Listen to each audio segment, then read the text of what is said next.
લખતર ખાતે શ્રીમદ ભાગવત કથા દરમિયાન શ્રી કૃષ્ણની જન્મોત્સવની ઉજવણી કરાઈ। લખતર શહેરના ગજાનન ચોક ખાતે આજે કથા દરમિયાન રાત્રિના શ્રી કૃષ્ણ જન્મની ધામધૂમપૂર્વક ઉજવણી કરવામાં આવી હતી।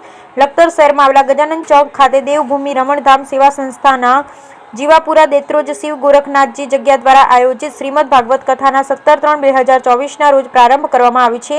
જે કથા પ્રારંભ પહેલા રામ મહેલથી વાતે ગાતે પોથીયાત્રા કથા મંડપ ખાતે પહોંચી, જે કથામાં પરમ પૂજ્ય યોગી શ્રી બાલકનાથ બાપુ એકલધામ ભરૂડિયા કચ્છ વ્યાસપીઠ પર બિરાજીને પોતાની આગવી સંગીતમય શૈલીમાં રસપાન કરાવી રહ્યા છે। ત્યારે શ્રીમદ ભાગવત કથા દરમિયાન આજે ભવ્ય કૃષ્ણ જન્મોત્સવની ઉજવણી કરવામાં આવી હતી। જે રાત્રે શ્રીમદ ભાગવત કથાનું આયોજન કરવામાં આવતા મોટી સંખ્યામાં લખતર શહેરના ભાઈઓ તથા બહેનો ઉપસ્થિત રહી કથાનું શ્રવણ કરી રહ્યા છે। Bureau report Jayendrasinh Zala, Lakhtar.